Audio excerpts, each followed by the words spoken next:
आज सबसे पहले आपको जो खबर बताने जा रही हूं विस्तार से, क्या चंपत राय जेल जाने वाले हैं? विनय कटियार कह रहे हैं यही।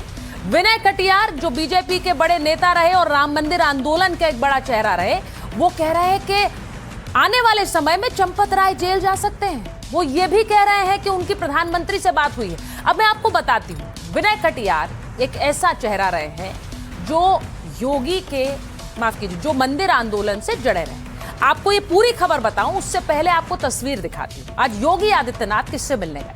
नृत्य गोपाल दास से मिलने पहुंचे योगी आदित्यनाथ। हम नृत्य गोपाल दास जो कि अध्यक्ष हैं राम मंदिर ट्रस्ट के, उनकी सेहत खराब है, वो अस्वस्थ चल रहे हैं काफी लंबे समय से, और इसीलिए ये तस्वीर आज सामने आई जब योगी आदित्यनाथ उनसे मिलने पहुंचे हैं।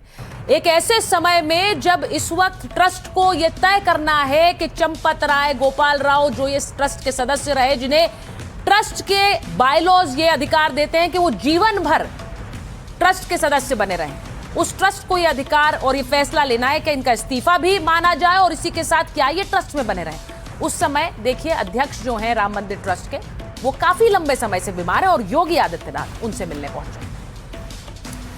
इन सब के इतर विनय कटियार ने आज एक विस्फोटक खुलासा किया है। विनय कटियार क्या कह रहे हैं? 3 अहम बातें वो कह रहे हैं। पहला, पैसों का जबरदस्त गबन हुआ है। दूसरा, मामले पर मेरी मोदी जी से बात हुई। और तीसरा, हो सकता है चंपत जेल चले जाएं। वो ये भी कह रहे हैं कि गोपाल राव बहुत बुरे आदमी हैं। चंपत राय को लेकर उन्होंने कहा है कि वो काफी बुरे आदमी हैं। राम मंदिर में तैनात रहे गोपाल राव के बारे में विनय कटियार ने अच्छी बातें नहीं की। उन्होंने कहा कोई लेन देन नहीं, कुछ नहीं करता था, पता नहीं किसने उसको यहां बनाकर भेज दिया। विनय कटियार ने कहा कि हम कभी जाते नहीं वहां, एक दिन हम घूमते फिरते चले गए और सोचा बहुत दिन हो गए, भगवान राम के दर्शन कर लें। तो गोपाल राव ने हमसे कहा कि आप किसकी अनुमति से आए, इस पर मैंने नाराजगी व्यक्त की। तो विनय कटियार क्या कह रहे हैं जरा सुनिए, जो कह रहे हैं कि उनकी प्रधानमंत्री से भी बात हुई और ये भी कि आने वाले समय में चंपत राय जेल जाएंगे। सुनिए। मोदी जी के साथ वो संपर्क में है फोन पर, इस मामले में, इसी मामले में। तो मोदी जी ने कहा रात को वो 1:30-2 बज गए होंगे रात के, तो उन्होंने कहा कि अरे भाई क्या क्या होगा अब? अरे तो मैंने कहा कि सब ठीक हो जाएगा, कुछ तो है नहीं। लेकिन जब हम यहाँ आ गए तो उसमें देखा चंपत राय भी है, गोपाल राव भी है, ये सब जितने हैं, ये हाँ अनिल मिश्रा हैं, तो ये तो किसी कारण से थोड़ा बच गए, जेल नहीं जा पा रहे हैं। अब हो सकता आगे जाएं। अभी आपने विनय कटियार को सुन लिया। अब विनय कटियार के मुताबिक चंपत राय जेल जाने वाले। उधर राम मंदिर चढ़ावा चोरी पर पहली बार आरएसएस का बयान आया है। दत्तात्रेय होस भोले ने कहा कि श्री राम जन्मभूमि पर बना भव्य मंदिर पीढ़ियों के संघर्ष और करोड़ों राम भक्तों के समर्पण, त्याग और बलिदान के कारण संपूर्ण हिंदू समाज के लिए श्रद्धा, आस्था और भक्ति का केंद्र है। रामलला मंदिर में रखे हुए दान पात्रों में जमा राशि की चोरी दुर्भाग्यपूर्ण घटना है, जिससे समूचे समाज और राम भक्तों की भावना और श्रद्धा को आघात पहुंचा है। इस घटना से हम सभी आहत हैं। तो पहली बार राम मंदिर से जुड़ा हुआ संघ का आधिकारिक बयान आ गया, आरएसएस का आधिकारिक बयान सुनिए। राष्ट्रीय स्वयंसेवक संघ संपूर्ण हिंदू समाज से भी आह्वान करता है कि इस कठिन क्षण में वह आवश्यक धैर्य और संयम का परिचय दें तथा इस दुर्भाग्यपूर्ण घटना का लाभ उठाकर हिंदू विरोधी, राष्ट्र विरोधी शक्तियों के हिंदू धर्म एवं समाज को बदनाम करने के षड्यंत्रों को विफल करे।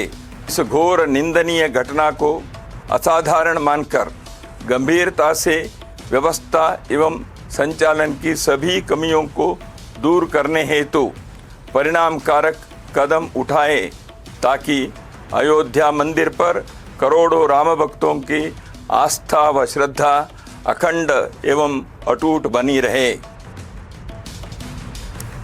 अब अब क्यों कह रहे हैं होश बोले ऐसा, जरा आपको ये समझाती हूँ। वो क्यों कह रहे हैं कि राम मंदिर के आड़ में कैसे एक पूरा षड्यंत्र रचा जा रहा है। आपको बताऊं कि राम मंदिर पर क्या ये सियासी चक्रव्यूह है, जैसा कि आरएसएस बता रहा है। शिवसेना उद्धव ठाकरे गुट 5 जुलाई को राम रक्षा आंदोलन, लूटने वालों को हिंदू माफ नहीं करेंगे, इसकी शुरुआत करने वाला है।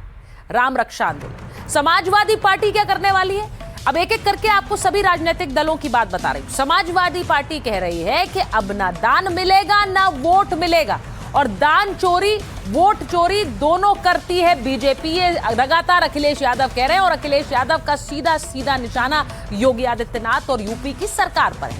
कांग्रेस पार्टी का भी पता आपको बता, कांग्रेस पार्टी ने कहा प्रधानमंत्री ने राम मंदिर का श्रेय लिया, अब चढ़ावा चोरी की जिम्मेदारी भी उन्हें लेनी होगी। और इसी क्रम में कांग्रेस के सांसद लगातार अयोध्या पहुंच रहे हैं और वहां पर उन्होंने प्रदर्शन की भी मांग की थी। तो ये सब कुछ सियासी क्रम में हो रहा है क्या? क्या ये एक सियासी चक्रव्यूह है जिसे लेकर आरएसएस कह रहा है कि एक षड्यंत्र हिंदुओं के खिलाफ हो रहा है? जरा सुनिए।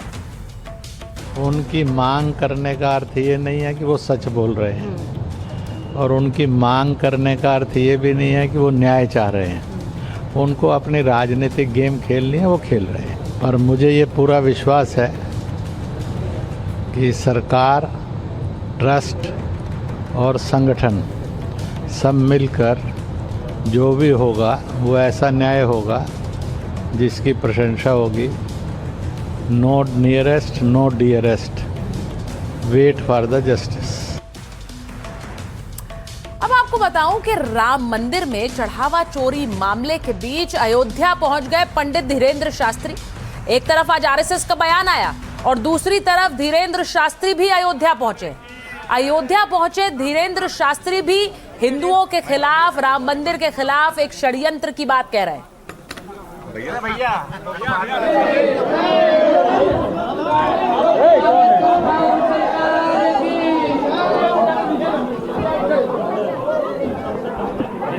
भाई केवल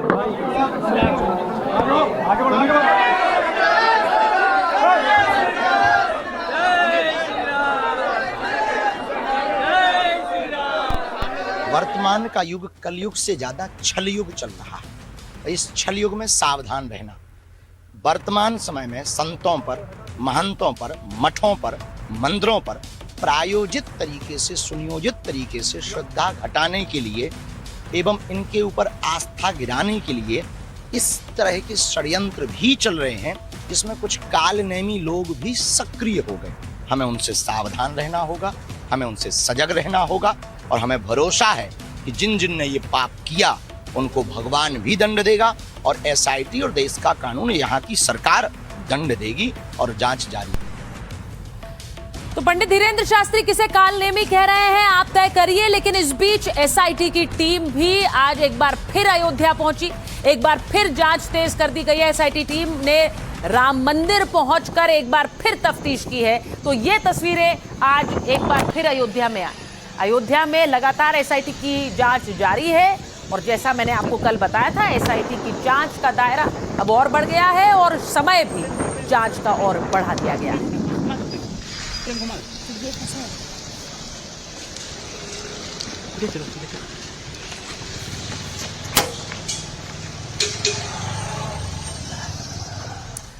अब आपको बताती हूँ कि चढ़ावा चोरी मामले में कैसे एसआईटी का शिकंजा कस रहा है। कल अनिल मिश्रा और गोपाल राव से पूछताछ की गई थी। दोनों से करीब 5 घंटे तक पूछताछ हुई। अब चंपत राय को फिर से पूछताछ के लिए बुलाया। घंटों तक चंपत राय से सवाल जवाब किए गए। एसआईटी अब हर एक राज खंगालने में जुटी। भूमि खरीद के आरोपों की पड़ताल कर रही है।